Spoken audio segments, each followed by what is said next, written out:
I'm basically an ordinary person, a guy from New Jersey, not an aristocrat or an intellectual, but I'm trying to give this ordinary person some kind of unusual limit. Well, Jack Nicholson still manages to differ from ordinary people because he is one of the most outstanding actors in world cinema. There is half a century on the screen, 12 nominations and 3 Oscar statuettes, 7 Golden Globes, and of course a star on the Hollywood Walk of Fame. But was the road to the Hollywood Olympus so easy for him? What family secret divided the life of 37-year-old Nicholson into before and after? How were his iconic roles created? How many women had been in his bed? And who exactly left an unforgettable mark on the heart of an incorrigible ladies' man?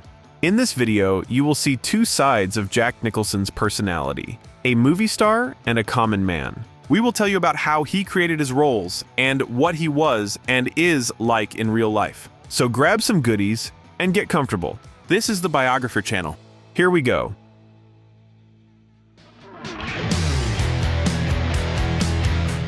People never fully recover from their own birth.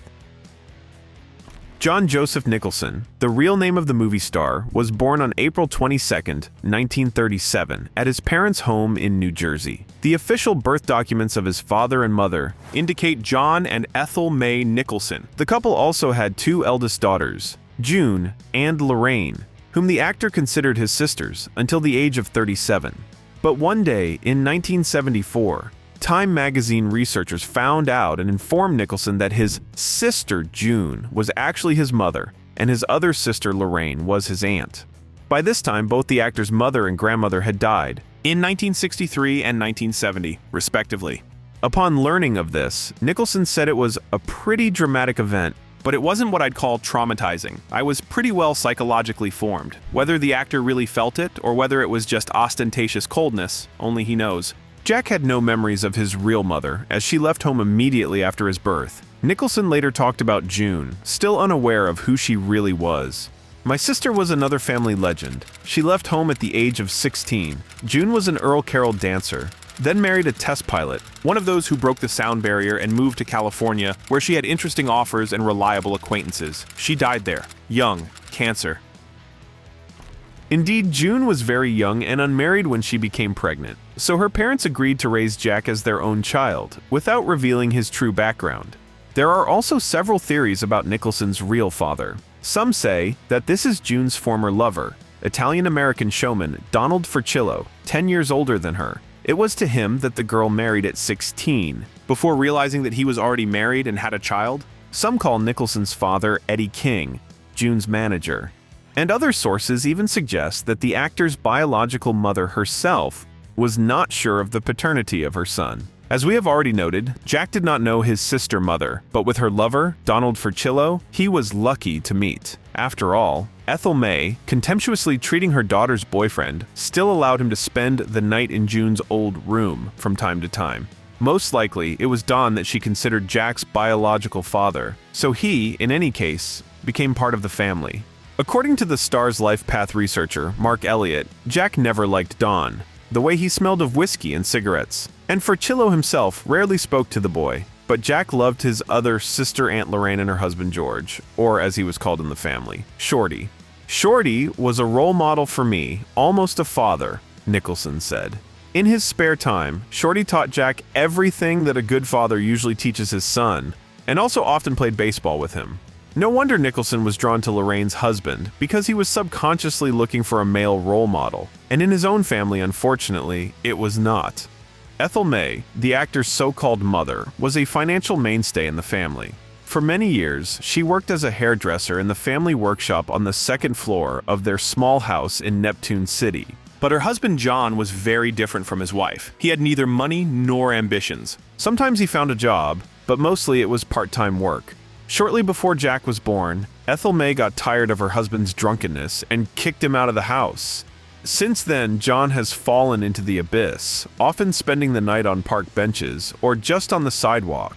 He only came home on holidays when Ethel May allowed him to have lunch with his family. Despite the isolated meetings, Jack considered John his father. Ethel May's house was always crowded with women who came to get their hair cut and brought their children with them to save on babysitting services. Little Jack had a hard time finding a quiet spot amid all the noise, the smell of chemicals, running around, and women's gossip. As he later said, "It's amazing that I didn't become gay, with so much estrogen around." Sometimes he managed to slip out of the house and wander around the beach. There were a lot of people around the boy's house, but he spent most of his time alone. I realized early on that I wasn't wanted. As a child, I was a burden to my family. To somehow draw attention to his personality, he often threw tantrums. According to Lorraine, when Jack didn't succeed, the whole house shook like an earthquake. One Christmas day, a boy took a saw and sawed off the leg of the kitchen table. For this, Ethel May gave the child an ember instead of a Christmas present. Jack screamed and cried until he received the real gift, and only then did he calm down. On another occasion, while his mother was talking on the phone, he fell to the floor and began to cry, demanding that Ethel May hang up. But in addition to the family scenes, Nicholson also had quite adult thoughts. He had not yet begun to mature as a man, but from an early age, Jack began to think about intimate relationships. "I was just perverted," Nicholson shared. "Since I was a child, even before I was 8, I've at least mentally imagined some situations in the bathroom. That is, I already wanted a lot." But the guy also had quite normal hobbies. Like most of his peers, Jack collected baseball cards. His favorite baseball player was Joe DiMaggio. The future actor also loved comics. Jack lived his dreams of superheroes. Most of all, the boy loved Batman for quite human qualities and not supernatural abilities. He also liked the Joker. Jack was once sent to the store for bread and milk, but he spent money on the latest issues of The Submariner, Human Torch, Captain Marvel, and Batman. When the boy returned home, Ethel May punished him and took the comics. For everyone but Jack, an important milestone in their home was the advent of a TV, the first in the neighborhood. The boy preferred the cinema. Jack spent almost every Saturday night at a local movie theater called Palace and enthusiastically watched cartoons and multi-part films. Each episode ended at the most exciting moment, which ensured that all the kids would return next Saturday for another batch of adventure, popcorn, and entertainment. But Jack's TV was not impressive, as well as Adventures of Superman and The Lone Ranger, which were broadcast on it. According to the actor, in comics and in his imagination, the characters were much more beautiful than on TV. This miracle box appeared in the family thanks to Ethel May, whose business flourished. And in 1950, when Jack was 13, his mother moved the whole family to Spring Lake, the more prestigious area of Neptune City, sometimes called the Irish Riviera. The woman opened a salon on Mercer Avenue, and Jack entered Manasquan School, one of the most serious educational institutions in southern New Jersey. Jack was shorter than most of his peers and quite plump. As a teenager, he lost weight, but never got the desired musculature and did not grow up enough to take up basketball, his favorite sport. He tried to play football, but even here he was recognized as small and plump. And in the baseball team, instead of running around on the field, the boy only served bats, balls, and gloves to the players. He wanted to be an athlete and was terribly upset because of his small stature, shoulder width, and possibly his age. He was always the youngest on the team, recalls Jack's classmate. Chubby and short Jack was contemptuously teased by school children as the fat man. In addition, he suffered from a large number of pimples. The spots turned into scars on his face, shoulders, and chest, so that even during filming, Jack could not appear with a bare torso, except in very good lighting and artfully applied makeup. In Manasquan, he studied well, showed intelligence, prudence, and a penchant for analysis. Not being able to actively engage in sports, Jack began to write about it and found that he was easily able to do it. He loved descriptive prose, so he talked about what was happening as if he was participating in the game himself. In 1953, in the penultimate grade, 16-year-old Jack A., cute, dark-haired Irishman, despite acne, finally lost weight and acquired musculature. A witty and intelligent guy from the object of school ridicule turned into one of the most popular students. For the first time, girls began to pay attention to him. He no longer had the nickname Fat Man, but Nick, short for Nicholson, and attracted all eyes with a wide smile that never left his face. Although the teachers, impressed by Jack's youthful arrogance, always suspected him of some kind of deception, he was not involved in anything but smoking. Jack smoked 2 packs a day and never got rid of the habit. Adults warned that he would not grow tall if he continued to smoke. Jack laughed at them, but really only grew to 5.7 feet. That is to say, he's the same height as Robert De Niro. Never getting into the sports team, Jack began to participate in school performances, where they did not pay attention to height and physical strength. In the spring, in the penultimate grade, he went on stage for the first time and realized that he not only liked to play, but also did it well. He made his debut in the farcical comedy Out of the Frying Pan by Francis Swan, about teenagers trying to become actors on Broadway.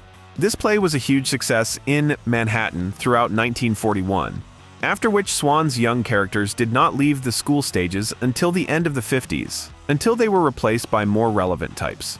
Jack played a small role in the play, but very successfully, and until graduation was a regular member of the student theater club. After school, in between rehearsals, Jack worked part-time as an usher at the local Rivoli movie theater. There, Jack watched the real actors, studied each movement, and tried to understand how they achieved the desired skill and how to repeat it himself. During the warmer months, Jack also worked part-time as a lifeguard in Bradley Beach, but never took off his t-shirt so as not to flaunt the problem skin. In his senior year, Jack got the role of a madman in John Patrick's play, The Curious Savage, originally written as a screenplay for a silent film. The heroine of the play, an elderly woman, finds herself in a madhouse among the sick people. One of them, named Hannibal, was played by Jack, and so successfully that during graduation, classmates voted for him as Best Actor. Despite working as a lifeguard and being popular with girls, Jack still didn't have a permanent girlfriend. Always ready to tell a joke, he became something of a school clown, and his wit saved him a lot of frustration. If he didn't attract his classmates with physical charms, at least he had a good sense of humor. And as a result, he spent his last year of school surrounded by the first beauties, although they remained inaccessible to him. One of his classmates remembered, Jack talked to the most beautiful girls in school because it was fun with him. Even if he hadn't met anyone, he's probably the only one who hasn't found a girlfriend. Jack was always joking, teasing everyone, playing the fool. High school fame led to Jack being elected vice president of the senior class, although his casual clothes were more suitable for the young rebel. He started wearing dirty jeans and a motorcycle jacket after seeing Laszlo Benedek's The Wild One in December 1953 with Marlon Brando as a bully biker. Marlon Brando influenced me strongly. Today, it's hard for people who weren't there to realize the impact that Brando had on an audience. He's always been the patron saint of actors. The school administration frowned at this outfit, but was silent. There was no point in making a fuss in the last months of his studying. In June 1954, Jack graduated from Manasquan. By then, he had saved up enough money from working in a movie theater and on the beach to buy a used 1947 Studebaker. Jack applied for a driver's license and then discovered for the first time that the fact of his birth is not listed anywhere. After all, he was sure that he was born at home, like his sisters. Officially, Jack Nicholson didn't exist. To address this issue, Ethel May filed a deferred request with the New Jersey Department of Health, so the young man got an official document necessary for obtaining a driver's license. But as we already know, and as the actor himself found out later, this paper turned out to be fake, like most family stories. I became an actor because I was a film fan. Interestingly, Nicholson did not have a dream to choose the profession of an actor in early childhood. And even as a teenager, he didn't think about conquering Hollywood. It's an unusual choice of occupation for a sort of centrally placed male American. You know, when you're out there in New Jersey, you don't suddenly pop up in the middle of your football practice and say, yes, I'm going to be an actor. It doesn't do it that way. I probably really started thinking about doing it after I was doing it. But fate itself decided to give a boost to this naturally talented young man. And after graduating from high school, Jack received an unexpected invitation from June. At the time, she was living in Inglewood, an inexpensive neighborhood in Los Angeles County on the outskirts of Hollywood. Her life wasn't easy. Despite Frachillo's protests, 2 months after Jack was born, she decided, as we noted earlier, to leave New Jersey and pursue a career in show business. June joined a pop troupe that toured from Philadelphia, via Miami to Chicago. In 1944, at the age of 25, she gave up hope of pursuing a career as a dancer and began working in a defense factory in Ohio. There, she met Murray Bob Hawley, a divorced test pilot who was rumored to have broken the sound barrier.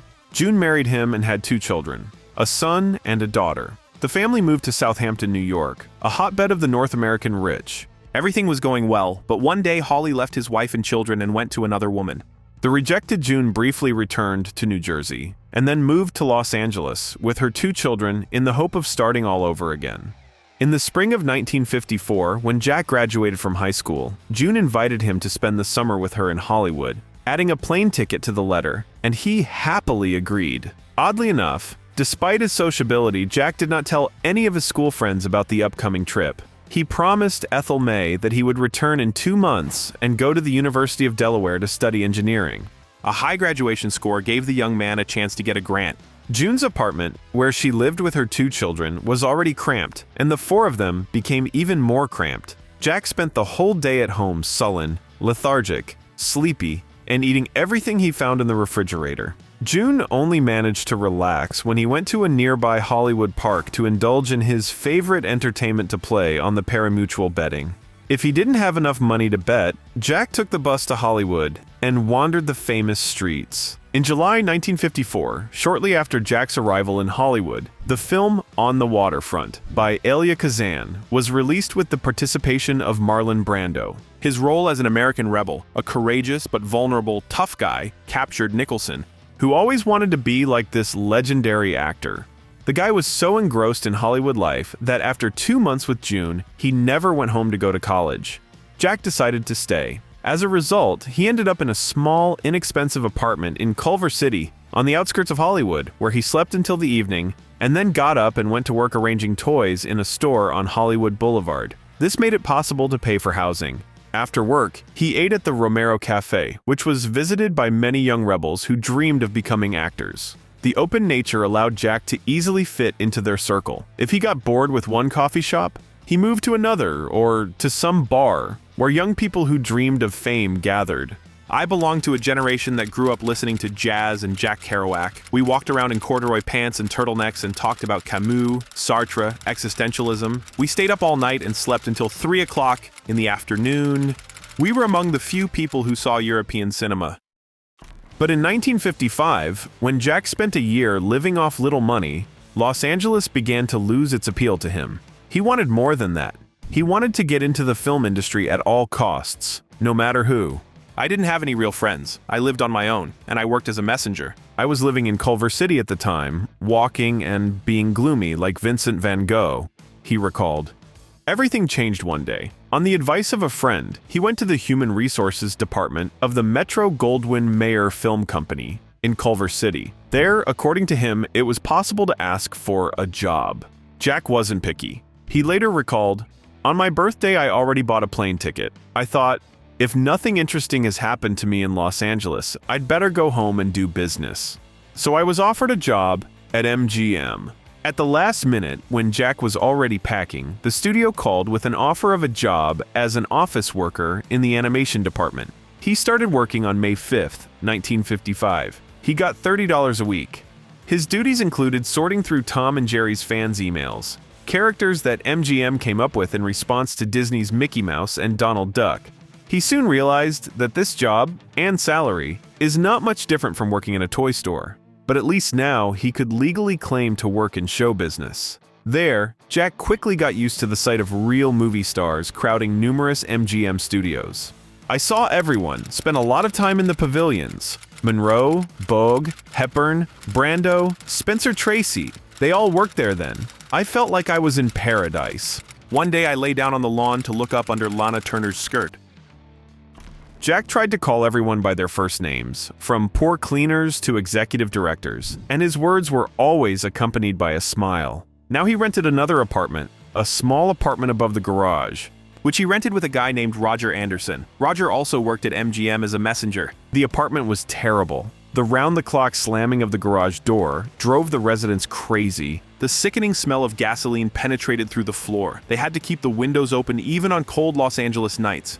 Since Jack received a stable salary, he ventured to ask Ethel May for money for a car loan. She sent him $400, for which he went and bought the second used Studebaker in his life. Jack loved his car and drove it everywhere, even to the racetrack. One day after the race, he discovered that the car had been stolen. This was a bittersweet indication for Nicholson that Hollywood is a city of harsh reality. At MGM, Jack easily got along with other employees, but the dream of becoming an actor did not go away. He got the chance from where he did not expect.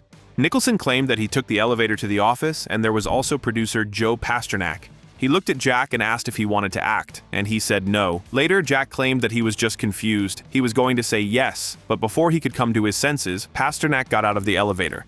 Bill Hanna, one of the main animators in the animation department, liked Jack, so he listened to his story and laughed when he found out Jack's answer. Hanna revealed to him one important fact of Hollywood life. You can never say no, no matter what they offer you. Fortunately, Pasternak did not pay attention to the refusal or simply did not hear it. And in May 1956, Jack went to screen tests and failed miserably. He received a good response. The director admitted, "Jack is cute, he has an amazing smile, an athletic build, incredible, mesmerizing brown eyes." But the flaws outweighed. First, there was the lack of experience. School performances were not taken into account. Second, he had a monotonous voice with a clear Jersey accent. Jack was strongly advised to take stage speech and acting lessons, and promised to invite him to audition again in 6 months. After the fiasco, Jack was upset. Hanna took pity on him and introduced him to his friend Joe Flynn, an aspiring character actor. For the sake of earning money, he opened a small school of stage skills, which competed with dozens of other studios on Hollywood Boulevard. Flynn had a lot of students, and Hanna arranged to audition for Jack. First of all, Flynn told the young man not to do anything with an accent, because thanks to it, Jack stood out among other young men with impeccable diction. Jack's voice trailed off at the end of each sentence, but Flynn didn't mind. He was more attracted to the way the guy raised and lowered his eyebrows. Flynn hadn't seen such an expressive face often. It was charismatic and unique. I think I realized the power of my smile at the age of 5 or 6. However, all my life I thought when I looked at myself in the mirror, "You'd better not smile, otherwise you'll look like a drunk hamster." Flynn suggested that Jack drop out of school and instead look for a place where he could play something and gain real experience. At the same time, MGM, in search of new names, signed a contract with the Players Ring, a small repertoire theater on Santa Monica Boulevard. Flynn put in a good word for the young actor, and Jack was given a role in Tea and Sympathy. This play was successful on Broadway in 1953, and in 1956, it was decided to film it. To get the role in a few words, Jack agreed to sweep the tiny stage every night after the show and do other menial work, all for $14 a week. Jack, the most inexperienced of all the actors in the film studio, managed to benefit from his brief appearance in Tea and Sympathy. He was again invited to the Human Resources Department and offered a small role in the NBC evening television series Matinee Theater, which was filmed on the outskirts of Los Angeles. The series with Jack's participation was released on September 3rd, 1956. He was delighted. And 2 weeks later, MGM fired Nicholson along with the rest of the animation department employees. The management decided to close the department. Once again, Jack was stranded and alone. Although the actor barely made ends meet, he continued to visit his favorite eateries. One day, by chance, he met another former MGM employee. She said that there is a vacancy in the acting studio of Jeff Corey. Jack really wanted to get into the studio, but he heard the same thing from Corey as from the others, with the exception of Flynn. Jeff criticized his voice and accent, and said Nicholson should get rid of his diction flaws. Jack practiced day and night until Corey was satisfied and he got the only available spot. In the studio, Nicholson met aspiring actress Georgiana Carter. They quickly became a couple. They always came to Corey holding hands and left together. "I liked him," she later recalled. "And soon, I couldn't live without Jack. He was a year younger, energetic, and very affectionate." It was with Georgiana that the actor lost his virginity. One day, a newcomer appeared in the studio. It was Roger Corman, a director and producer, who was looking for talent for his upcoming films. Nicholson's quick-tempered nature pleased him, and therefore, he offered the actor participation in his film, The Crybaby Killer. "Times have changed," Corman recalled. "The audience wanted something new. They understand movies. If we were going to make a movie about young people, we couldn't do without a guy in the title role, and that person was Jack Nicholson." Jack's Jersey accent sounded natural to Corman's eyes, and it conveyed a youthful roughness with a subtle note of fear. The Crybaby Killer, Corman's 25th film, was shot in 10 days on a budget of $7,000. Jack received $1,400 of this amount, such a large sum he had never had before. But despite the tempting advertisement, yesterday the guy is a rebel, today he is a crazy killer. When the film was finally released, it did not break through to the box office beyond double sessions. That is, 2 films for the price of 1, and did not bring any income, and was quickly forgotten. Jack hasn't starred in almost 2 years. Since there was nothing to do, he joined the Air Force National Guard. While he was studying at the base in Texas, Georgiana wrote to him almost every day. He also received letters from Ethel May, who sent him newspaper clippings about his film and about him as an actor. Although Nicholson spent 8 weeks at the training base, they seemed like 8 years to him because he wanted to get back to California as soon as possible. During training, he became friends with Bruce Belland, the lead singer of the 4 Preps who, like Jack, never refused to have fun. They walked, drank, smoked pot, and always went in search of entertainment while still dressed in military uniforms. Finally, 2 years after The Crybaby Killer, Corman found another suitable role for Nicholson in Harvey Birdman's The Wild Ride, a film about auto racing. Jack played the role of a teenage criminal there. Corman also cast Georgiana, hoping that her relationship with Jack would somehow be transmitted on screen. He paid each of them $200 a week out of a total budget of $12,000 and shot the whole picture on an empty racetrack in Sonoma Valley. When filming ended, Georgiana wanted to meet Jack's family. He took her to June and Ethel May, who had already moved to Los Angeles to live with her daughter. The women liked their son's chosen one, and June even became friends with Georgiana, who had already started discussing joint plans for the future with Jack. But Nicholson had neither the time nor the desire to have a family. He considered himself an artistic soul, a romantic loner who dreamed of making films, not children. That's exactly what he told Georgiana, and she quickly disappeared from his life. The Wild Ride was included in most double and triple screenings in outdoor cinema across the California coast. The film later even became part of the public domain, and some consider it a cult classic.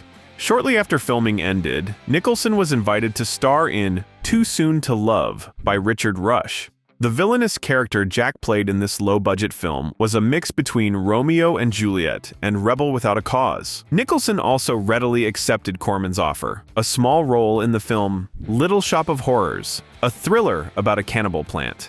Here, Corman was both the producer and director. He shot Little Shop of Horrors as an experiment. To save money, Corman made the cast and crew climb over the fence into Charlie Chaplin's old studio on La Brea, which they occupied without permission. The film was shot in 2 days and 1 night, and the actors, including Jack, only rehearsed for 1 day, the director recalls. Although Jack was busy with the film, he didn't even know what it was about or what his role was until he came to rehearsal. Corman wanted him to play the role of Wilbur Force, a strange guy who goes to the dentist and tells him it's his favorite place. Most of the scene was improvised and ended up being much stronger than the rest of the film. Today, many viewers only remember that scene. It eventually formed the basis of a musical film and a Broadway play. I don't like to go to the dentist, but I rather enjoy it myself, don't you? Jack's role in Little Shop of Horrors was so successful that he was first invited to a studio film adaptation of one of the parts of J.G. Farrell's trilogy about the Great Depression, Studs Lonigan. Jack liked Farrell, and he really wanted to act. Unfortunately, the main role for which he was called was given to Christopher Knight, and Nicholson himself received a minor role, a tired Riley. Later, the actor said, "I think I got the role because it was based entirely on the text of the book, and I, the only actor in Hollywood, had the courage and strength to read 700 pages of the trilogy. And I was quite good at improvising, which I learned from Jeff Corey." Unfortunately, the film failed to convey the power, scale, and energy of the original. It did not capture the audience. Although it was a clear setback, Jack was first mentioned in big press reviews. At the age of 23, he passed some personal milestone. For 30 days, he was a paid actor. Jack knew this because he marked each day in a small black notebook he kept in his back pocket. Even when Jack wasn't working, that is, most of the time, he still found something to do. He started dating Sandra Knight, a 20-year-old native of California. Nicholson first noticed the girl while she was working as a messenger at MGM. They then met at Martin Landau's studio, where Jack took acting lessons. At that time, Sandra was still dating a young actor, Robert Blake, so Jack did not take care of her. One day they met on the set and started talking. After hearing about Sandra and Blake's breakup, Jack immediately asked the girl out on a date. She agreed, and eventually they spent the night together. Nicholson soon realized that he had found his true love. When Blake found out about their relationship, he threatened his friends to clean the actor's face. In turn, Jack's friends advised him to stay as far away from the young man as possible. However, Sandra herself was no less harmful to Nicholson's life because she introduced him to prohibited substances. This introduction proved to be a critical step. When he first had taken it, he thought he had seen God. He also saw castration, all sorts of homoerotic things, and that he was an unwanted child. Your whole conceptual reality seems to be knocked out from under your feet, and previously unknown things appear in your mind, Jack later recalled. 3 weeks after this first experience, Sandra herself proposed to her lover, and he agreed. They were married on June 17, 1962. Jack invited actor Harry Dean Stanton as best man. And the bridesmaid was Millie Perkins, who became a star after starring in the film The Diary of Anne Frank. Jack later recalled, "During the ceremony, some part of me that believes in God a little looked up at the sky and said, 'I'm very young, and I can't guarantee that I won't touch any other woman again.' Of course, it is humiliating and bad to admit it, but I remember my thoughts very clearly."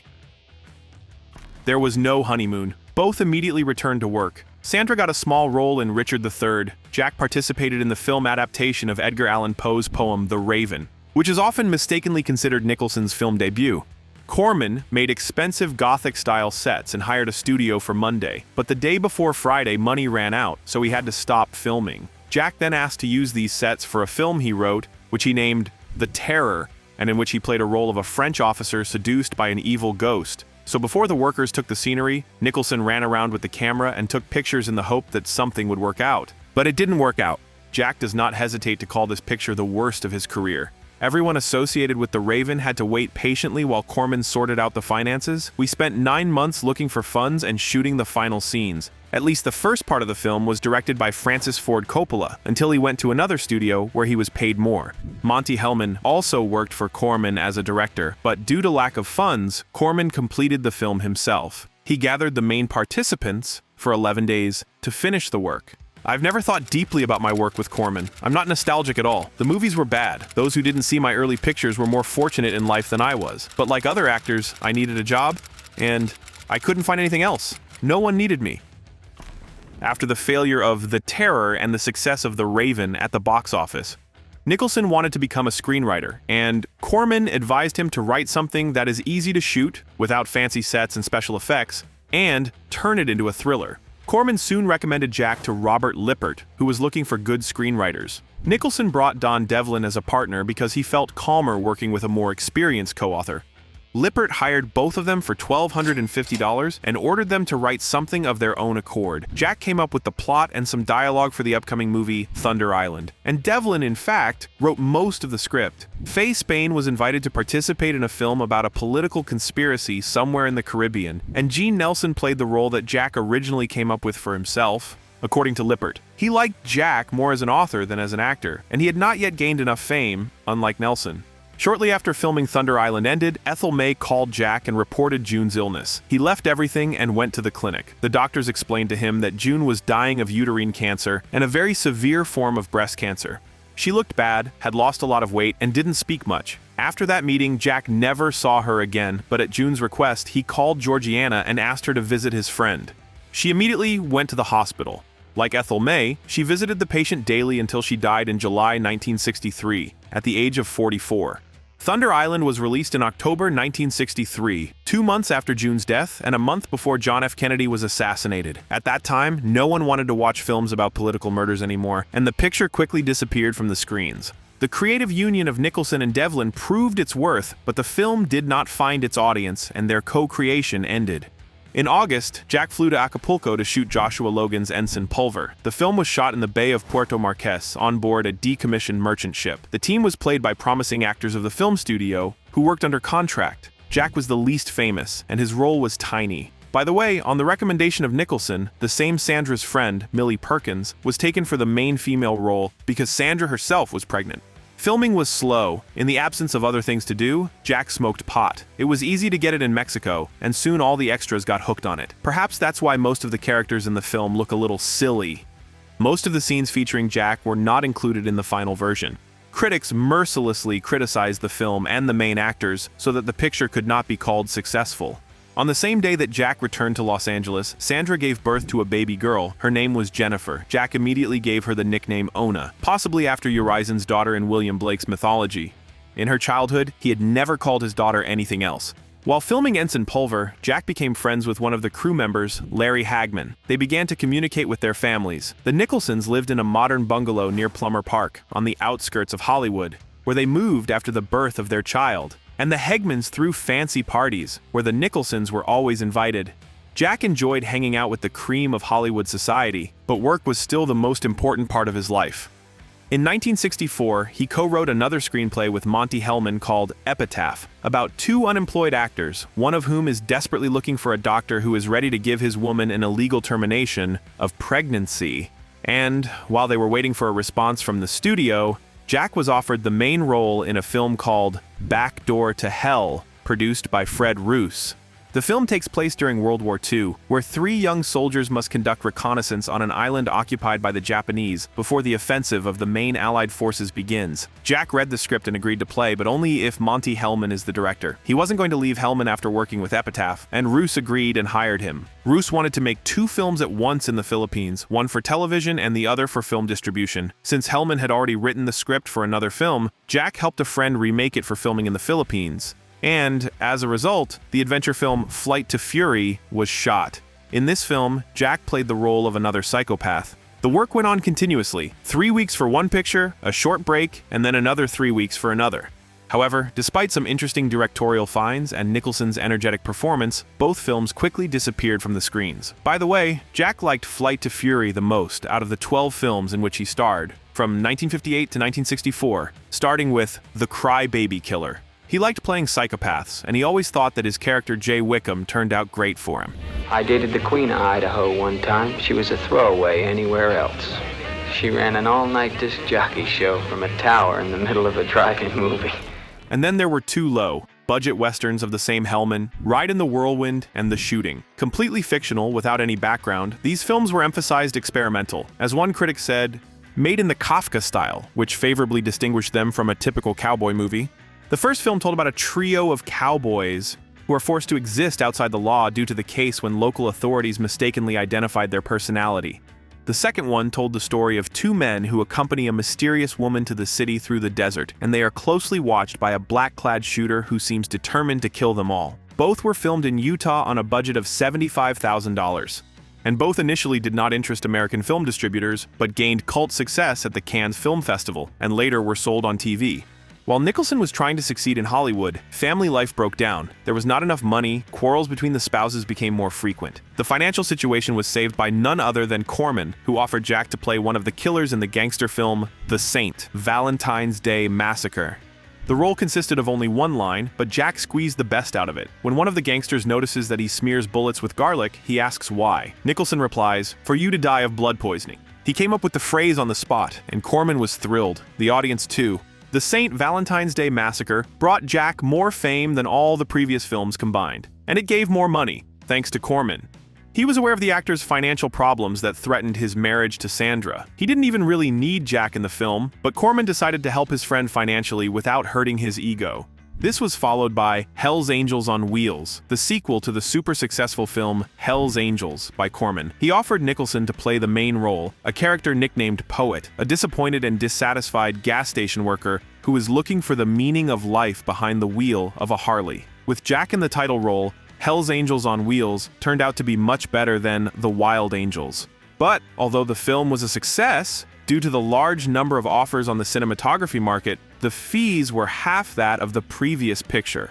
Shortly after finishing work on Hell's Angels on Wheels, Jack and Sandra's already shaky marriage broke up. There was always a lack of money, and the family lived in conditions that, from Sandra's point of view, were not suitable for raising a child. Jack's prospects remained uncertain, but the end of the relationship was put by the infidelity of her husband. Sandra found out about his next affair with actress Mimi Machu and decided not to tolerate any more infidelity. The family consultant contacted by the couple did not help. In addition, Sandra immersed herself in the mysticism and philosophy of Jiddu Krishnamurti. One of the actor's friends, Helena Kalyani-Oates, explained the reason for the breakup of Jack and Sandra's marriage. She loved God, and Jack could not stand the competition. In June 1967, Jack and Sandra officially divorced. Left alone, Jack and his friend started renting an apartment in North Hollywood, and Sandra and her daughter moved to San Francisco. If he was upset about the separation from his wife and Jennifer, he didn't show his feelings, at least not directly. He denied that the breakup had anything to do with Machu. In an interview with Playboy, Jack said, "My marriage broke up during the period when I was filming during the day and writing scripts at night. I just didn't have time to ask for peace and quiet or calm my wife down during quarrels with the words, 'Wait a minute, I think you're wrong.' It was over before I could put an end to it myself." Sandra decided that I wasn't worth the effort and that she had had enough.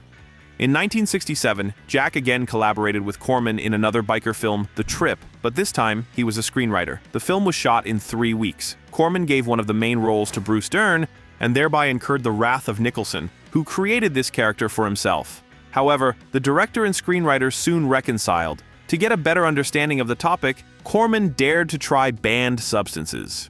Jack wrote this deeply personal and character-rich script also under the influence of substances. He finished writing shortly after breaking up with Sandra. Most critics took The Trip as an apology for banned substances, at a time when the problem was gaining momentum among American youth. The failure of the film greatly disappointed Jack because he emotionally invested in the script.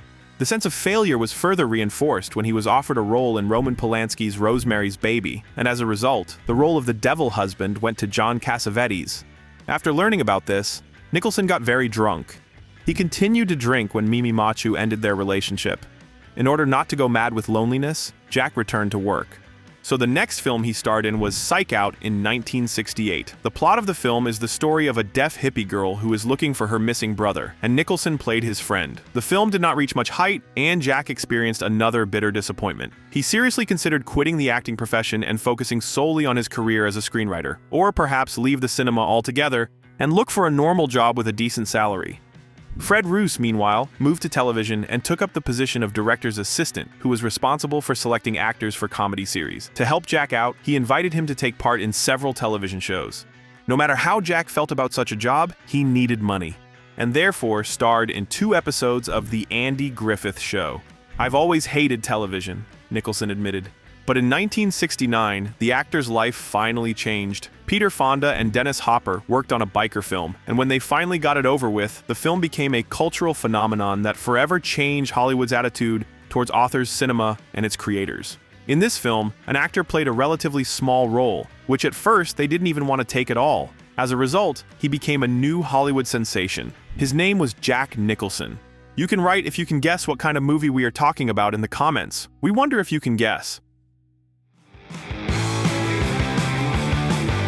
Nicholson's first major acting breakthrough came in the 1969 film Easy Rider. There, he played the role of alcoholic lawyer George Hansen. Problems with filming started at the very beginning. Initially, the creators of the film, Peter Fonda and Dennis Hopper, quarreled over Hopper's eccentric antics on the set. Then, due to a conflict between Hopper and the main actor Rip Torn, he left the project. And all because Dennis made a humiliating remark about Texans, by the way, Torn was from Texas, and then completely attacked the actor with a knife. Hopper did not stop there. He managed to kick a screenwriter Terry Southern from the film, and once again clash with Fonda over the budget. When producer Bert Schneider found out about Torn's dismissal, he offered the role of Hansen to Jack, promising him $392 a week, $508 less than Torn received. The role was small but very interesting, and Jack grabbed it. Subsequently, he claimed that despite the chaos during filming, he really wanted to take part in the film for 2 reasons.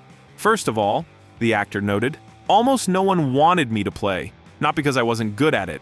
Playing like me meant spending a lot of effort. Everyone thought I'd better put that energy into directing or writing a script." So Jack had a chance to prove the others wrong. And secondly, there hasn't been a biker movie yet that hasn't made a lot of money, Nicholson added. Schneider had his own reasons for bringing Jack into the film. He knew that Fonda and Hopper were ready to bite each other's throats. They liked Jack, and Schneider considered him a guarantee that the 2 of them wouldn't kill each other before the end of filming. School and experience taught Jack discipline, so he gave his best. On the set of the key scene by the campfire, he was high. Playboy wrote that he smoked 155 joints when it was shot, as well as almost all the time he worked on the picture. Why don't they reveal themselves to us is because if they did, it would cause a general panic.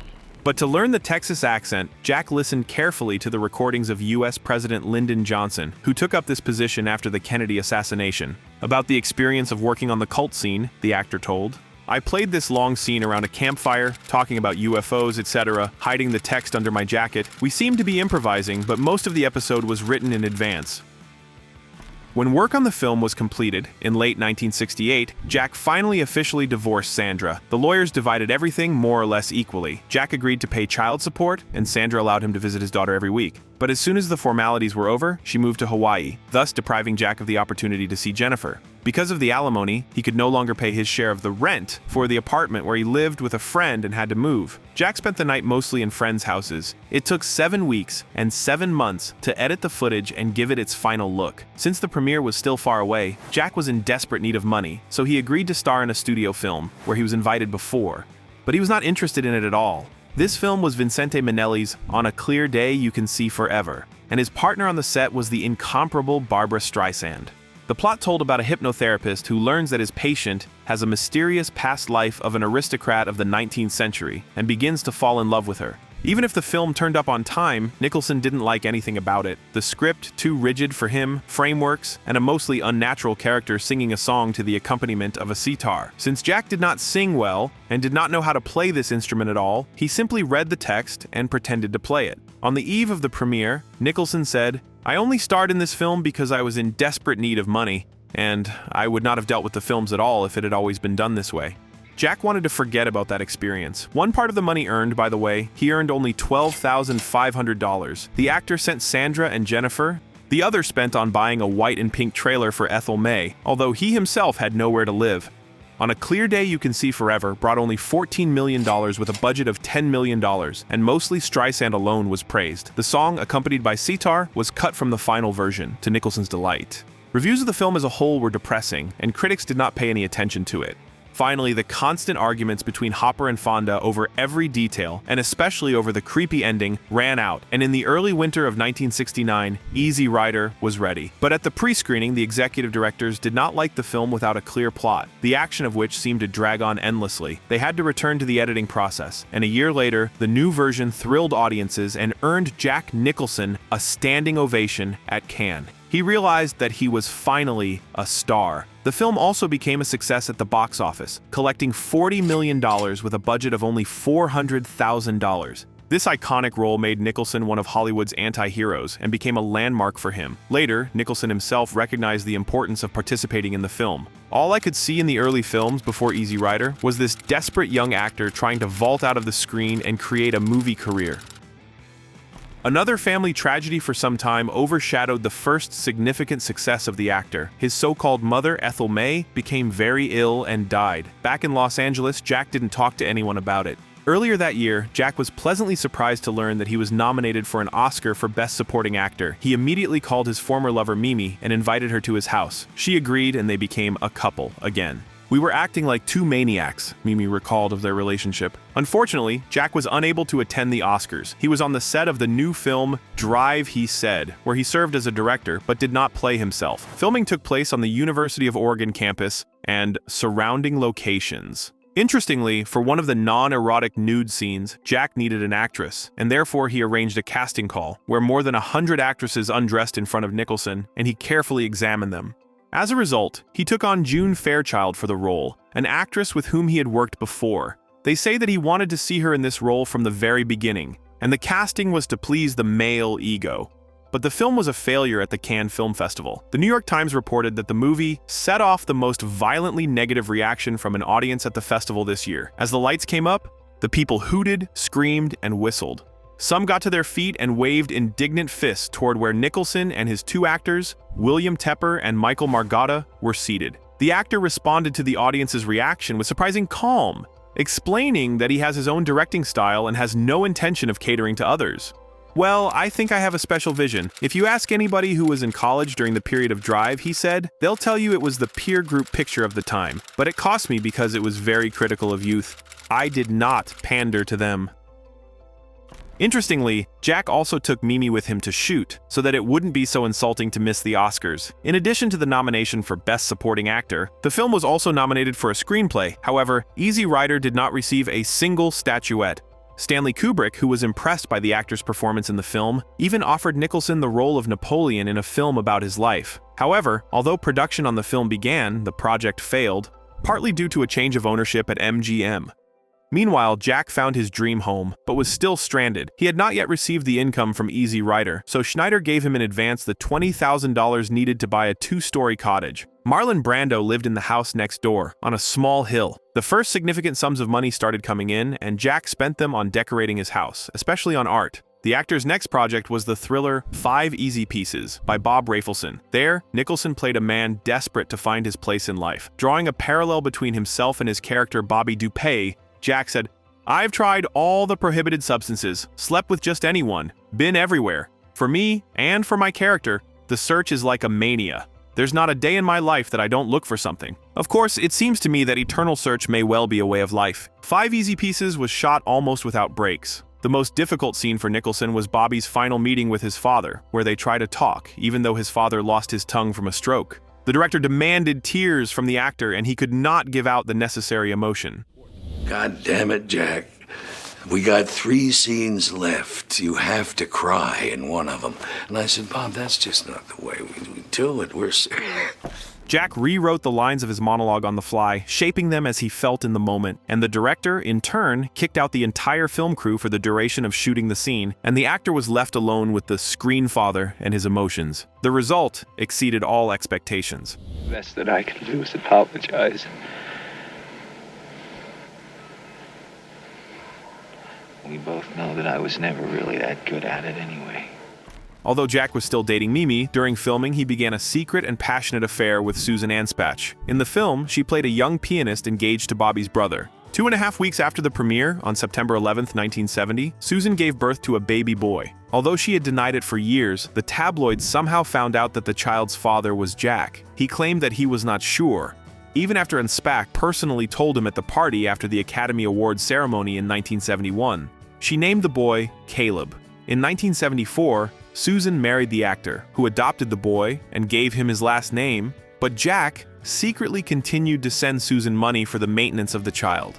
As for the film 5 Easy Pieces, it brought its creators $18 million at home, screening only with a budget of $1.6 million. Reviews from critics were positive, and Nicholson received 2 Oscar nominations and 1 Golden Globe nomination. Things got bad with Mimi too. None of the actors tolerated monogamy, so the couple broke up. Jack began dating Michelle Phillips, the ex-wife of Dennis Hopper, whose marriage lasted only 8 days, and Mimi had an affair with Michelle's first husband, John Phillips. Knowing Hopper's hot-tempered nature, Nicholson called him to tell him about an affair with his ex. Surprisingly, Hopper only laughed when they finally talked and warned Jack, now Michelle will be his problem. Yeah, the soap opera in Nicholson's life continued. Immediately after the director's chair in the failed film Drive, he said Henry Jaglom offered Jack a small role in his directorial debut, A Safe Place. With no other suggestions, Jack agreed. As a fee, he received a TV set. He improvised all his episodes in one day. His role was not spelled out in the script, so he acted according to Jaglom's instructions. A Safe Place was the first film to show that Jack is going bald and that he has gained a little but noticeable weight. From now on, he had to struggle with fullness for the rest of his life. In the film, he was shot mainly in 2 ways, close up on the roof and in bed with Tuesday Weld.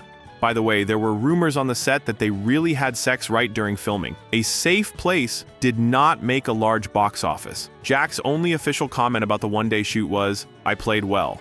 I like to play people that haven't existed yet, a cusp character. I have that creative yearning, much in the way Chagall flies figures into the air. Once it becomes part of the conventional wisdom, it doesn't seem particularly adventurous or weird or wild."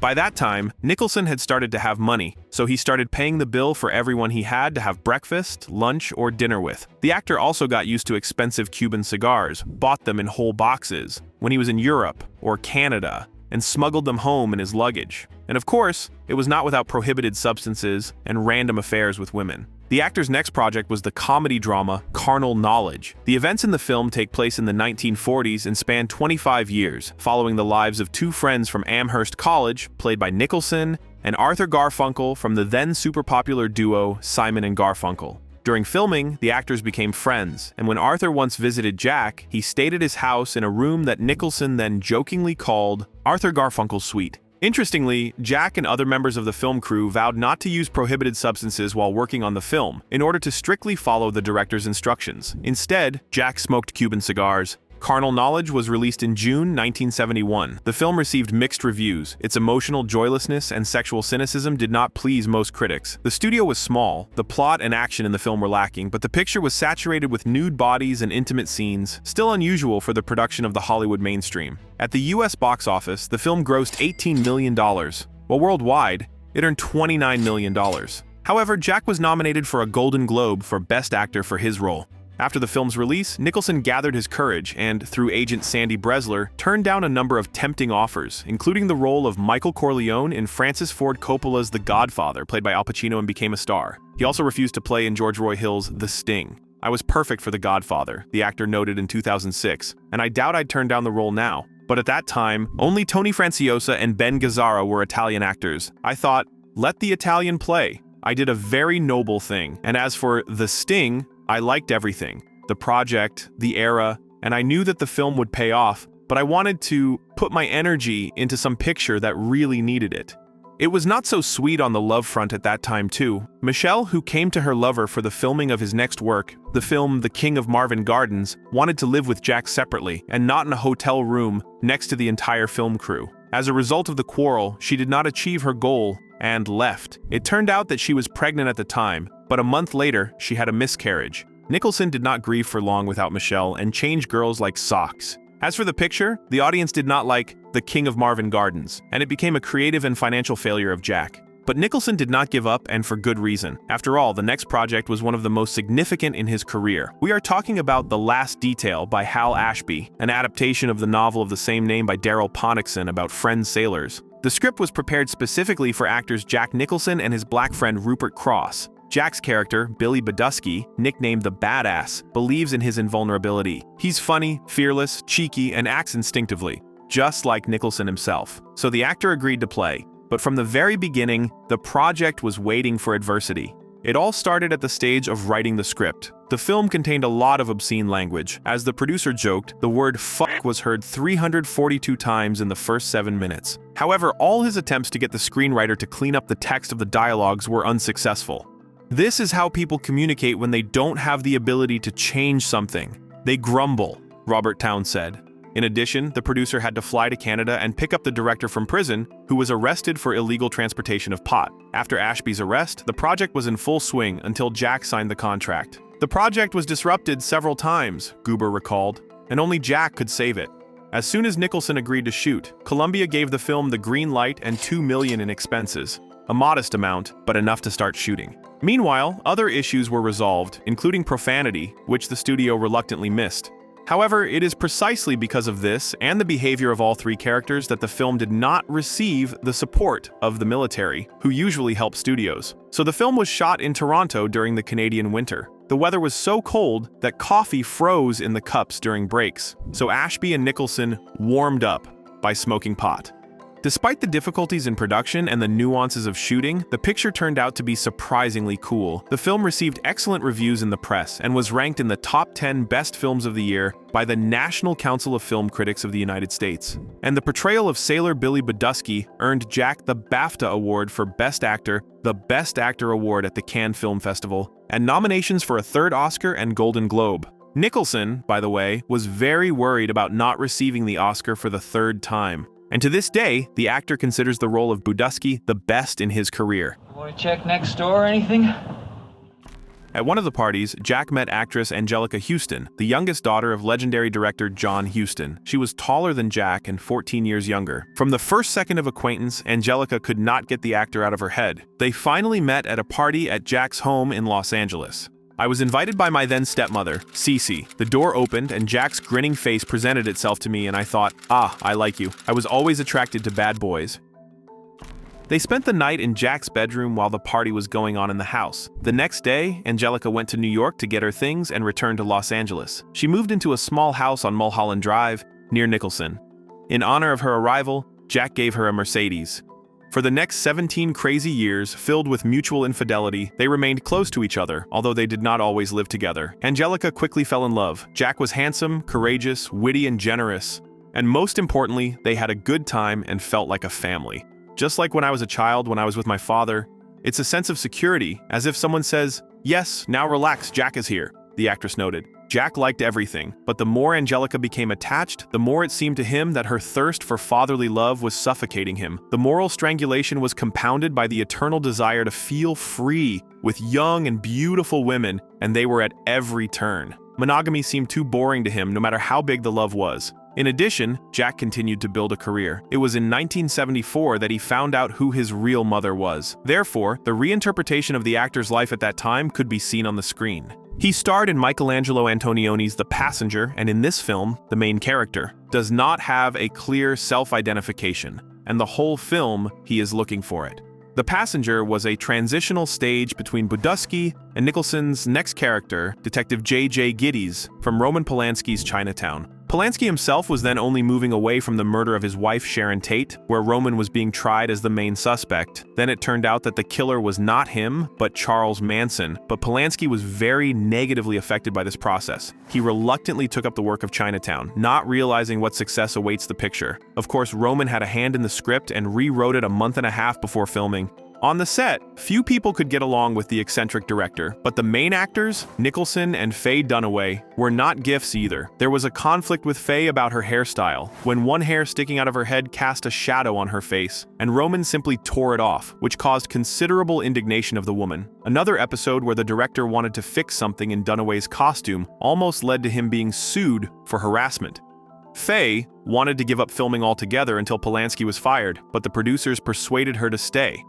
Nicholson was then difficult to call an exemplary actor too, so in the midst of rehearsals, Jack left them, missed doubles, preferring to sit in the trailer and watch the basketball game of his favorite Lakers team on TV. From time to time, he just left the set earlier to go to the stadium. Once Polanski needed Jack to return for the second double, but he said, "The Lakers have a fourth period, so you'll have to wait." Enraged, Polanski stopped shooting, broke into Jack's trailer, grabbed the TV, and smashed it to the floor. Jack slammed the door. Then the men remembered this conflict, laughing. Nicholson's character Gittes was fearless, funny, and cheeky, but smart and vulnerable. The audience liked this image of the actor, oddly enough, very much. And if The Passenger had low box office receipts and cool reviews from critics, then Chinatown made a real splash. With a budget of $6 million, it collected almost 5 times more. And at the 47th Academy Awards, it was nominated for 11 Oscars. It received the Golden Globe Awards for Best Drama, Best Director, Best Actor, and Best Screenplay. In addition, in 2008, the American Film Institute ranked it second among the top 10 mystery films. It is also often called one of the best films of all time. Wait a minute, Sonny. I think you better come with me. But why? Nicholson was finally accepted to the Hollywood Olympus, so on a rainy day on June 17, 1974, at 1300 hours, accompanied by his agent Sandy Bresler, daughter Jennifer, Angelica Houston, and several friends, Nicholson left his handprints on the sidewalk in front of the Chinese Theater on Hollywood Boulevard. He was the 159th person to be honored in this way. Chinatown was a huge success, and Jack wanted to take part in some new project. One Flew Over the Cuckoo's Nest seemed to him an ideal option, allowing him to break away from his own problems and focus on the complex character of the hero. Moreover, the theme of the film, as well as the book on which it was adapted, was quite interesting. Are patients of the clinic for the mentally ill crazy people living among normal people, or are they really the only adequate people in the crazy world?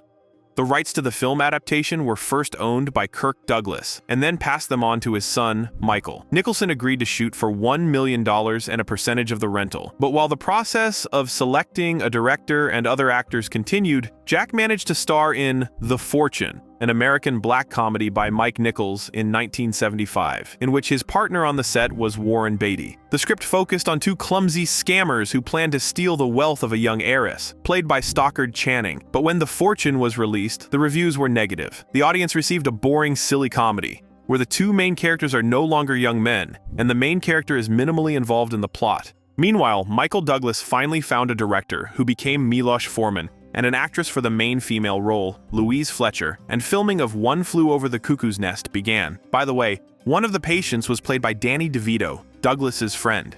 To get permission to shoot at the clinic, Michael personally arranged with hospital director Dean R. Brooks. The doctor, as it turned out, loved Kesey's novel, based on which the script was written, and Douglas even gave him a small role in the film, in fact, to play himself. In turn, Brooks allowed Foreman to spend a month and a half in the clinic while he worked on the final version of the script, and allowed two actors, DeVito and Lloyd, to attend psychotherapy sessions. Due to advertising commitments related to Chinatown and the final stage of work on The Fortune, Jack appeared on the set only a week after filming began in January 1975. It was shot at the Salem Clinic in Oregon, where the events that became the basis of Kesey's novel developed. Nicholson persuaded Brooks to let him talk to the most difficult patients, eat with them in the dining room, and observe the effects of shock therapy, which in those years was used regularly in the clinic. Jack received relative freedom of behavior among 582 patients, among whom there were quite dangerous ones. The actor asked one of them why he was in the clinic, and he replied that he killed a man, and when Nicholson asked why, the killer said he didn't know why. The deceased was one of his closest friends. "He told me exactly as I'm telling you now," the actor later said. He had no emotions, nothing. The actor described his use in the image of McMurphy, the most difficult role that he had to play so far, as follows. "They said I was getting crazier every day. That is, crazier than usual. It's very difficult to hold on to reality when you're playing a psychopath every day. I usually don't have a problem getting out of the role. But here I was coming home, not from the studio, but from a psychiatric clinic. I haven't even seen the city." Angelica came with Jack and initially intended to stay with him for the entire duration of filming, but could not stand this level of concentration of the actor, and although she was offered a small role without words, refused, packed up, and returned to Los Angeles. Nicholson was deeply immersed in his work. He had no time to pay attention to a woman, and she felt that Jack wasn't encouraging her to play. On the set, there were problems of various kinds, including due to the fact that Jack did not get out of the role even outside the set. Everyone started doing the same thing, which led to a strange mix of real clinic patients and actors in the role of the mentally ill. Even during the meal, they remained characters. It is also interesting that even the BAFTA award for Chinatown, Jack received, without getting out of image, and right on the set.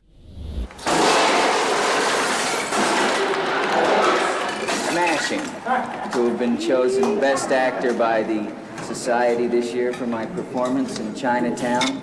But as the process of working on the picture slowly moved on, he, and others, began to gradually lose their sense of humor. It became difficult to distinguish between the game and reality. Jack told Newsday, "During filming, I felt more like a prisoner than an actor. But all this was not in vain.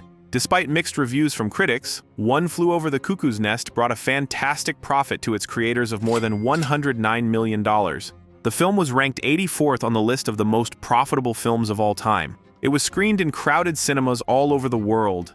In one movie in Sweden, it was shown for 11 consecutive years. Moreover, the film took 33rd place in the list of 100 Years, 100 Great Films, and received a well-deserved Oscar as the best film. And most importantly, for his role in the film, Nicholson also finally won his first Oscar, saying into the microphone, "Obviously, there are crazy people in the Academy too." Here's Tresh is the next batter. Tresh looks in, Koufax. Koufax gets the signs from Roseboro. He kicks once, he pumps, he fires.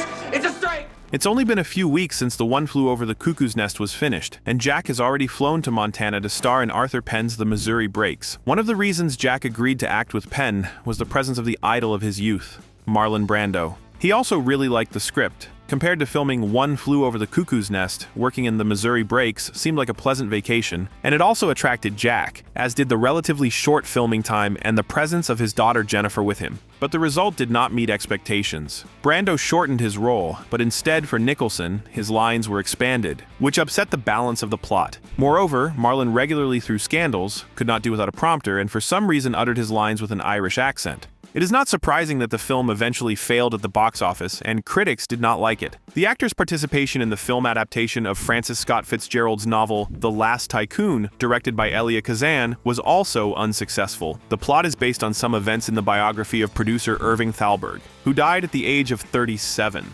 Unfortunately, the director's heart wasn't in work. He later admitted that he made the film just for the money. The film turned out to be long and pompous, and despite the star cast, did not bring any profit. After a short pause, Nicholson decided to live in Aspen, and then he lost his mind altogether. There were banned substances, dubious companies, racing, gambling, and lots of women. However, when Angelica was involved in a serious car accident, Jack abandoned everything and rushed to the hospital. Their love, despite infidelities on both sides and the actor's unwillingness to marry, flourished with a new force. And yet, the actress decided to move away from Nicholson. Living together negatively affected her self-esteem, and Houston wanted more independence. Angelica commented on her decision as follows: "Living together has become impossible for me." Meanwhile, Jack decided to sit down again in the director's chair and even star in the lead role in the western Goin' South. The material was good, and the director's duties filled Jack with energy. He reshot almost every scene, and if the actor remained dissatisfied, he willingly went to the third take. He often stayed up all night, marking up scenes, camera angles, lighting, and so on. But despite such efforts, critics and viewers still did not like the picture. Although the female lead, Mary Steenburgen, was nominated for her Golden Globe Award as the New Star of the Year actress. But Nicholson's next work turned out to be a landmark in his life. It was the main role in the cult film The Shining by Stanley Kubrick, based on the book by Stephen King. Jack is particularly suited for roles that require intelligence. He is an intelligent and literate man, and these are almost impossible to act. In The Shining, you believe he's a writer, failed or otherwise. He was Kubrick's first choice for the role, although the book's author, Stephen King, wanted more of an everyman. Kubrick won the controversy and called Nicholson's game on a par with the greatest stars of the past, like Spencer Tracy and Jimmy Cagney. In preparation for the role, Nicholson drew on his own experience as a writer and slept briefly to help stay in an excited state during filming. His co-star Shelley Duvall recalled that she and Nicholson spent many hours discussing their characters, with Nicholson claiming that his character was cold to her from the start. On set, Nicholson always appeared in the image, and if Kubrick was sure the actor knew his lines well enough, he encouraged him to improvise outside of the script. For example, Nicholson improvised his now famous phrase, "Here's Johnny!" as well as the scene in which he pours out his anger at his wife when she interrupts his work. The film was shot in a London studio, so the actor rented a house near the Thames and often received star guests, including Bob Dylan, Mick Jagger, Harry Dean, as well as George Harrison and John Lennon from the Beatles. At the very beginning of his stay in London, Jack met Margaret Trudeau, the ex-wife of the Canadian Prime Minister, who had just divorced Mick Jagger. He'd set her up with Nicholson. They had a passionate romance, but it ended when Jack got together with Christina Onassis, the rich daughter of a Greek ship magnate. He flirted with both Melanie Griffith and Jill Saint. John, who helped him not to get bored during long filming and worsened the problems with a bad back that began after an accident on the set. Sometimes Jack couldn't even get out of bed and had to miss a few days. However, a happy life resumed when Bianca Jagger willingly accepted the duties of a nurse. Meanwhile, the workflow of filming The Shining tired everyone except the director. Perfectionist Kubrick wanted everything on the screen to look and sound flawless. That's why he would do 40 or more takes of a single scene, sometimes even 100. Stanley's demanding. He'll do a scene 50 times and you have to be good to do that. But all these efforts of the director and actors bore fruit, although not immediately. If at first critics wrote mixed reviews, and Kubrick and Duvall were even nominated for Worst Director and Performance for the Golden Raspberry Anti-Award, then later the film became a cult. It is still included in the lists of the best horror films of all time and has become a true classic of the genre. Danny! Danny boy! Nicholson's next project was a film by his friend Warren Beatty about John Reed called Reds, where Beatty played the main role. Jack was supposed to star with Beatty's girlfriend, Diane Keaton, as Reed's lover. Beatty wanted Jack to play the small but important role of Eugene O'Neill, but didn't say so right away. He invited Jack to audition, ostensibly in an attempt to find the right actor for the role of O'Neill. "It must be a man without a shadow of a doubt who can take Diane away from me," Jack replied with a smile. Well, without options, there is only one such person, me. As a result, Keaton and Beatty's romance developed on stage and in life. And in the same way, in Two Planes, Jack tried to seduce her. If Beatty knew Jack's intentions, he didn't care. He was too involved in working on the film, and perhaps thought intrigue will add drama to the picture. As for Keaton, Jack always claimed that there was nothing between them, just an attraction that was the result of being completely used to the role. Whatever it was, the efforts of the actors paid off, and although the box office earnings were small, critics were delighted with the film, which was nominated for 11 Oscars, including a nomination for Nicholson for Best Supporting Actor. After working with one friend, Jack started working with another, Bob Rafelson. He played John Garfield's role in the thriller The Postman Always Rings Twice, a remake of the 1946 film adaptation, based on the novel by James Cain, a story of love, betrayal, and brutal murder. The actor agreed because he was looking for a role with a more complex and mature aspect of sexuality than in previous films. "I played in The Postman Always Rings Twice because I wasn't satisfied with having sex in the movies yet," he said. "We actually made this movie for the sake of sex." An interesting fact is that there is not a single nude scene in The Postman Always Rings Twice. I haven't played many sexual roles. I don't know what else to call it. I always thought I was doing well in studio classes. And in real life, as in movies, this is mostly an unexplored area, strictly limited by rituals and conventions. Nicholson's screen partner in the film was Jessica Lange, but the actor also invited his beloved Angelica to the project, although she got a small role. After filming, Jack described his relationship with Huston as follows.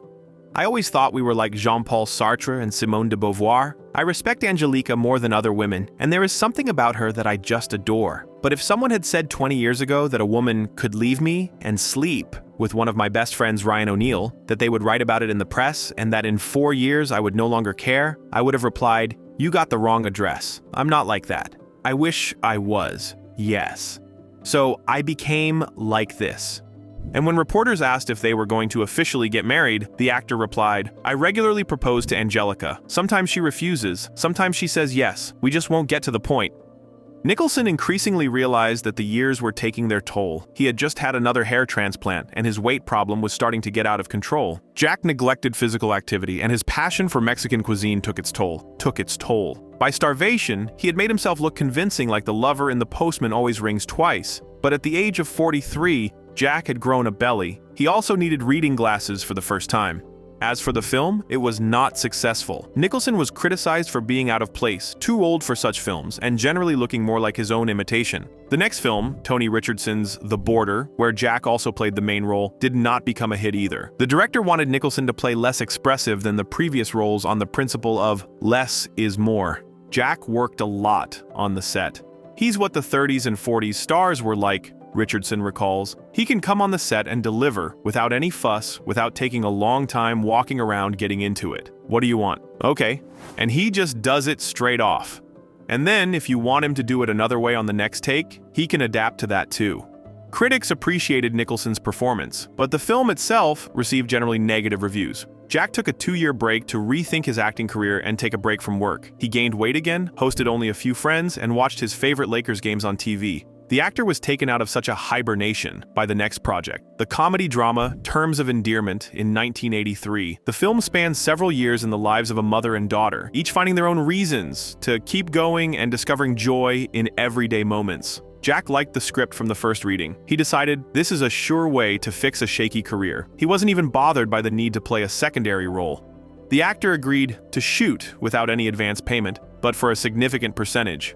A good script gave the star the opportunity to add another comic type to his repertoire, which was supposed to stay with him forever. Breedlove, unhurried, insinuating, pot-bellied, bald, always a little tipsy, a big womanizer. Nothing new.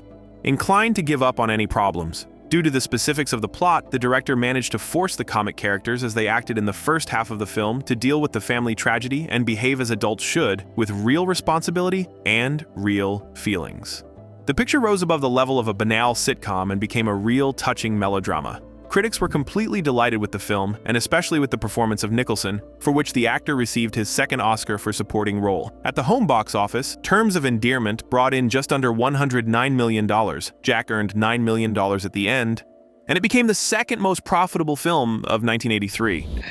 God, I sound like somebody with a big belly telling the stories about Korea. Basking in the glory, Nicholson read about himself in The Sun that he was arrested several times in connection with prohibited substances, and he was constantly high. In fact, the actor, on the contrary, tried to get rid of addiction, and therefore sued for defamation and even received compensation. The star used this case to speak out for the legalization of substances. The actor also spoke in the press about his views on monogamy. He discussed the problems of a long-term relationship with Angelica, especially her desire to have children. Their relationship moved to the screen when the couple starred in the main roles in the film, Prezi's Honor. The director was John Huston, Angelica's father. During filming, the actors lived in different hotel rooms, and Nicholson constantly wandered around dubious bars to get used to a new image for him. The result of the project was a beautiful, mirror-accurate reflection of the ups and downs in Jack and Angelica's real relationship. Outside of the set, Jack laughed at his failures, and when he appeared on the screen, the audience laughed. Jack explained the duality of what happens in the Prezi's Honor with an ironic reference to Shakespeare. Angelica and I usually knew what drives the characters in a particular scene. We came to the conclusion, she looks like Lady Macbeth, wants to be queen, and I want to be king. Although critics received the film coolly, the audience was delighted, and the film became a success at the box office, and Angelica even won an Oscar for her role. From the stage, she thanked her father, but in her speech, she deliberately avoided Jack. But Nicholson had no time to be sad, because the sequel to Chinatown called The Two Jakes was being prepared, where Jack not only again played private investigator Jake Gittes, but also sat down in the director's chair. The film takes place decades after the first film, and Gittes finds himself embroiled in a network of corruption, adultery, and murders involving a client named Jake. The Two Jakes faced problematic production and went through a hell of a few years of development. Throughout the process, various actors were involved, including Joe Pesci and Roy Scheider. Screenwriter Robert Towne became a director at some stage, and producer Robert Evans played the lead role. When Nicholson joined in, everything was already in place. But despite the expectations of the studio and producers, the film received mixed reviews and was not a success at the box office. Therefore, plans for a third film, where Gittes is nearing the end of his life, were abandoned. And then Jack appeared on the screen in The Witches of Eastwick as the devil who descended to Earth. His co-stars on the set were Cher, Susan Sarandon, and Michelle Pfeiffer, who didn't get along at all. The film, according to the producers, was based only on Jack. He managed to organize the workflow, and the result exceeded expectations. The film was a box office success, and although it received mixed reviews from critics, they praised the game, especially Nicholson. I like women. I admire them. But if you want me to treat you like a dumb twit, I will. Jack is over 50, and the desire to prove to himself and others that he is still a stallion has only increased. Despite his relationship with Angelica, he also dated other actresses such as Veronica Cartwright, 19-year-old Karen Mayo Chandler, and Rebecca Broussard. There were also rumors about his affair with Meryl Streep during the filming of their joint movie Heartburn, although none of the actors confirmed this. But Angelica had had enough of these adventures and moved to another area of Los Angeles, putting her house up for sale. Meanwhile, Nicholson was in talks in Aspen with Tim Burton about the role of the Joker in his extraordinary Batman. During these negotiations, Jack made Tim sit in the saddle, although he never did, and during a horse ride, agreed to participate in the project on the condition of an advance of $5 million and a percentage of the picture's profits. But there were two other reasons for his agreement. First, he courted Kim Basinger, who later called the actor the craziest, nastiest, most perverted person in the world. About the second reason, he said, "I considered it the duty of a man of art. I worked, as they say, on mask. When an actor wears a mask, he feels relaxed, not so open." Jack's best line in the film was also pronounced in a mask and in full Joker clothing. Somebody tell me what kind of a world we live in where a man dressed up as a bat gets all of my press. This town needs an enema. To prepare for the role, Jack immersed himself in reading Nietzsche. In addition, the process of creating his unique face also took a lot of time, and makeup was applied for 2 hours a day, but the result was worth it. Batman became the biggest hit of the year, and at the end of the premiere took the 50th place among the most profitable American films. Jack liked the green wig, bright red makeup, and electrified purple clown costume so much that he paid the studio $70,000 and took the props home. He thought these things might come in handy somehow. After all, green was his lucky color.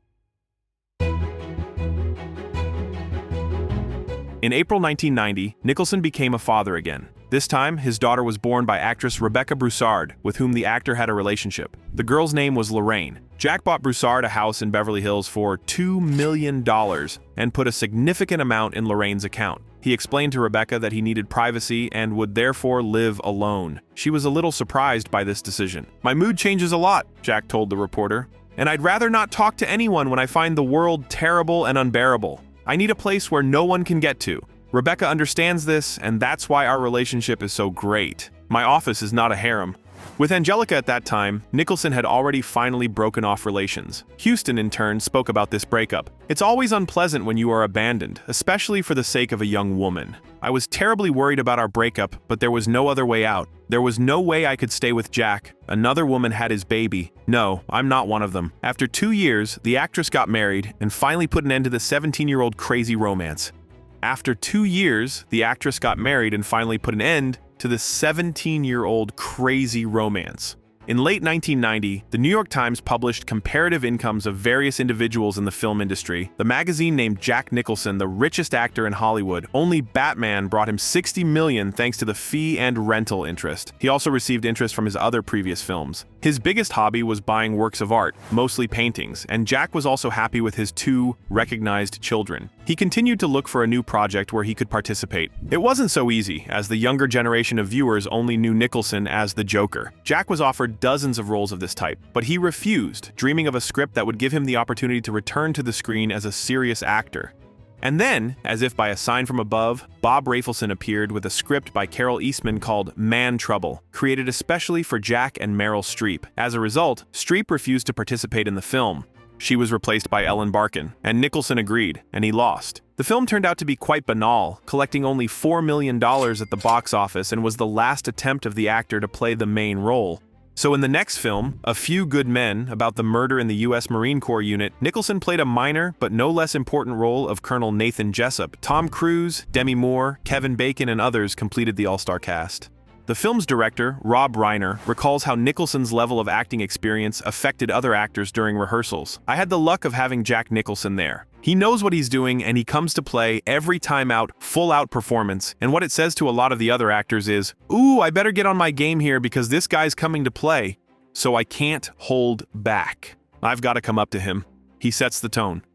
But during the filming, there was a rumor. Cruise and Nicholson did not get along. This was quite consistent with the tense relationship of their characters and further increased the realism of the game. Apparently, this did not interfere with the working atmosphere, and for his role, Nicholson received another Oscar nomination for Best Supporting Actor. The film itself became a hit at the box office with collections of $243 million on a budget of $43 million. On February 20th, 1992, almost 2 years after the birth of her first child, Broussard gave birth to a second boy named Raymond. Jack told Variety that he is incredibly happy. "The child looks like Rebecca, thank God, but he has a pistol like mine." In another interview, he added that Ray won't suffer from a lack of women, except for too many. Jack thus fathered 5 children, a daughter from his first and only marriage, 28-year-old Jennifer, with whom he became close after her move to Los Angeles, 21-year-old Caleb, whom he had never seen, Lorraine and Raymond from Rebecca Broussard, and a daughter, Honey, born in 1981 to Danish model Winnie Hallman, with whom Jack also had a brief but passionate affair. However, it later turned out that Honey is not Nicholson's biological daughter. Despite this, they maintained a warm relationship. The actor said about their guest marriage to Broussard this way, "This is an unusual union, but over the past 25 years, I've learned that I can't get along with many people. Rebecca and I live as if we're in a 2-bedroom apartment. Each of us has our own house." When Rebecca herself was asked about her life with Jack and his infidelities, she replied, "I would like not to discuss our relationship. It's personal." During this period, Jack tried not to forget about work, although he was rarely seen on the screen. But Nicholson's roles at the time were not well received. He was nominated for the Golden Raspberry Award for Worst Actor in the films Man Trouble and Hoffa. But his performance in the latter also earned him a Golden Globe nomination. Critic David Thompson claimed that the film was underrated because Nicholson portrayed one of his best on-screen characters, someone who is snarly, dumb, smart, noble, rascally, all the parts of Jack. Roger Ebert also praised his performance in Hoffa. Nicholson is an actor who can reflect almost anything in his face. One reason his performance is so good as Hoffa is that he reveals almost nothing. The career wasn't developing the way Jack wanted it to, and Rebecca, after 4 years of relationship and having 2 children, left the actor without ever receiving a wedding ring. They would reunite briefly, but 2 years later, she married a music producer, to whom she is still happily married. In 1995, Nicholson had a chance to reunite with Angelica, however, this time only on the set of the thriller The Crossing Guard by Sean Penn. The actors were professional, and although they still had feelings for each other, they did not allow them to interfere with their work, especially since Houston was already married. The film was shot mainly at night to emphasize its oppressive atmosphere. The Crossing Guard was released in November 1995 and received fairly good reviews, but it was screening to a limited extent and did not attract a large audience. The budget of the film was $9 million, but at the first home screening, it brought only $968,000. After several unsuccessful cameo roles, Nicholson fell into the hands of a script about a writer named Melvin Udall, an elderly misanthrope, homophobe, and neurotic who gradually becomes a friend of his gay neighbor and a waitress from a cafe where he eats breakfast every day. The original title, Old Friends, was replaced with As Good as It Gets. Actors were recruited and filming began. Jack wanted to transform Udall from a caricature character with obsessive-compulsive disorder into a real person who could take care of others and evoke compassion for himself. I'm a studio method actor, so I was prone to give some kind of clinical presentation of the disorder. It wasn't easy, and the actor thought about giving up more than once. The fact that in real life he suffered from claustrophobia in restaurants and tried to sit closer to the exit, oddly enough helped Nicholson to understand the character. As a result, Jack coped flawlessly, playing his best role since Preezy's Honor. He received his 3rd and last Oscar for this role. "My career spans 3 decades, the actor said with a smile. I won my first Oscar in the 70s, my second in the 80s, and my third in the 90s. His co-star Helen Hunt also won an Oscar. By the way, Nicholson admitted that at first he did not like playing an elderly man next to a much younger Hunt, considering it a cliché of the film. But Helen disarmed that at the first meeting, he says, and I stopped thinking about it. The actors got along well during filming. Helen even said that he treated her like a queen. It was just some frequency we both could tune into that was very, very compatible, the actress added. Critics were delighted with the chemistry on the screen, and ordinary viewers appreciated the picture highly. The film was a box office success, grossing $314 million, making it Nicholson's second highest grossing film after Batman. Dr. Green, how can you diagnose someone with an obsessive-compulsive disorder and then act as though I had some choice about barging in? There's not going to be a debate. You must leave. You said you could help me. What was that? A tease? In 1996, Jack agreed to play several roles at once, President James Dale in Las Vegas cheater Artland in the comedy Mars Attacks by Tim Burton. The film also stars Sarah Jessica Parker and Pierce Brosnan. Oddly enough, despite such a star cast, an expensive advertising campaign, and a pompous premiere in a Chinese theater, the film caused a lot of negative reviews and suffered a financial failure. With a budget of $101 million, it brought only $37 million. Immediately after filming Mars Attacks, Nicholson was sued by a prostitute named Catherine Sheehan. She demanded $10 million for rough treatment and refusal of the actor to pay the agreed amount of $1,000. In her lawsuit, Catherine pointed out serious injuries. Allegedly, Jack grabbed her by the hair, dragged her several feet, and hit her head on the floor. And when she tried to leave, he threatened to kill her if he went to the police.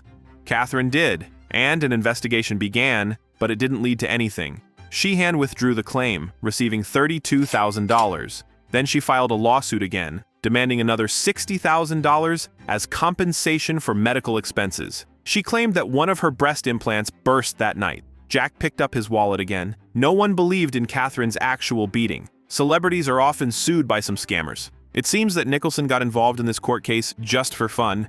In the same year, 1996, Jack received a long-awaited star on the Hollywood Walk of Fame, becoming the 2077th participant in this advertising ritual. The actor refused for a long time, because he did not like that people would walk on his name every day, dogs would run, etc., but he was convinced by the agent. A large crowd of spectators gathered, and Rebecca Broussard came with her 4-year-old son, Ray.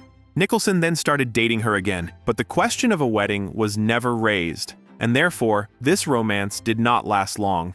Jack had no time to grieve because he immediately found a replacement for Broussard, the star of Twin Peaks, the beautiful Lara Flynn Boyle, younger than the actor by 33 years. They met, oddly enough, in the men's dressing room at a Hollywood party. The actors started dating and soon became inseparable. According to Jack's daughter Jennifer, Boyle was just another in a long line of beautiful women Nicholson dated. At first, he courted older women, then peers, and finally young beauties.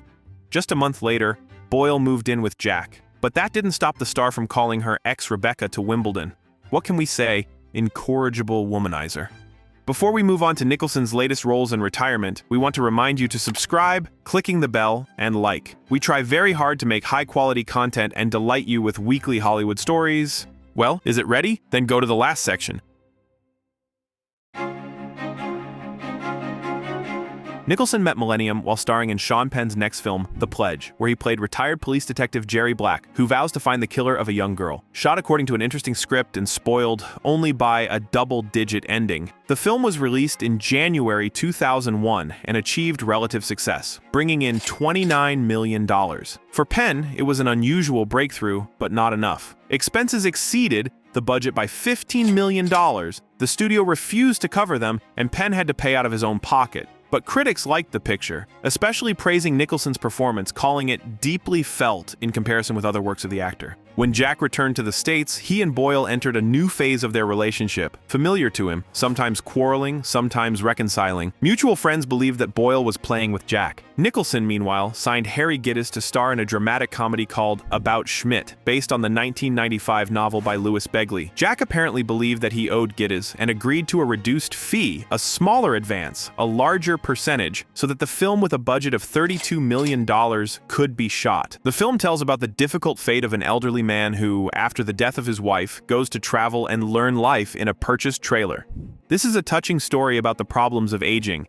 It was necessary to play subtly. Nicholson then deliberately replenished and began to comb his hair to one side. I couldn't look at myself in the mirror for 3 whole months while the film was being shot. "This is the saddest role of my career," he later shared. In another interview, the actor admitted, "I looked at Schmidt as the person I could have become myself, if by a happy coincidence I hadn't ended up in show business." Filming went well, and after they ended, Jack went with Boyle to the south of France, although there were rumors in Hollywood that she started dating Bruce Willis. As for the picture, both it and Jack were honored with rave reviews. With a $30 million budget, the film brought in more than $105 million at the international box office. In February 2003, Jack and his co-star Kathy Bates were nominated for an Oscar, Jack for Best Actor, and Bates for Best Supporting Actress. For Jack, this nomination was the 12th.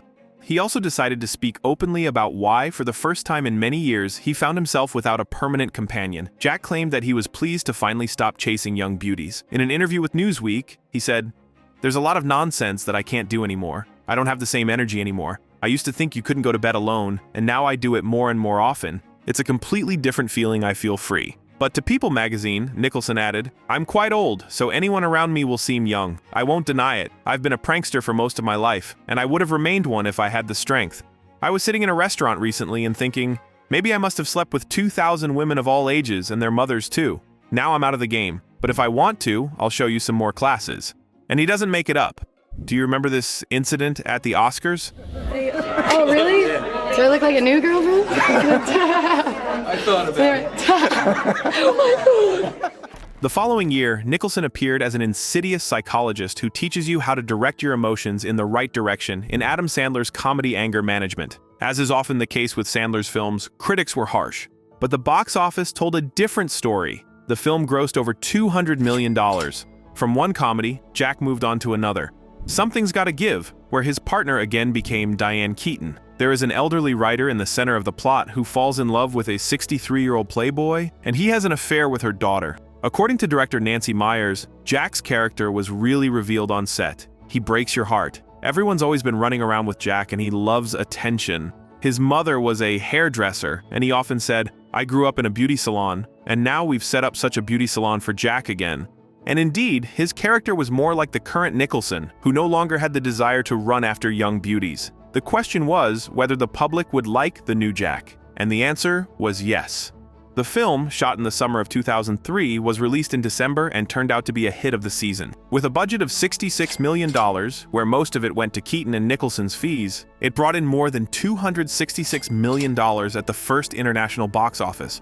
Encouraged by his great luck, Jack also wanted to make a film about his own life. As the actor said in an interview with Time, he was going to write a memoir. But in the end, he decided that his strong point is artistic truth, not biographical facts. Jack was able to successfully tell the story of his life through the characters he played in the movies.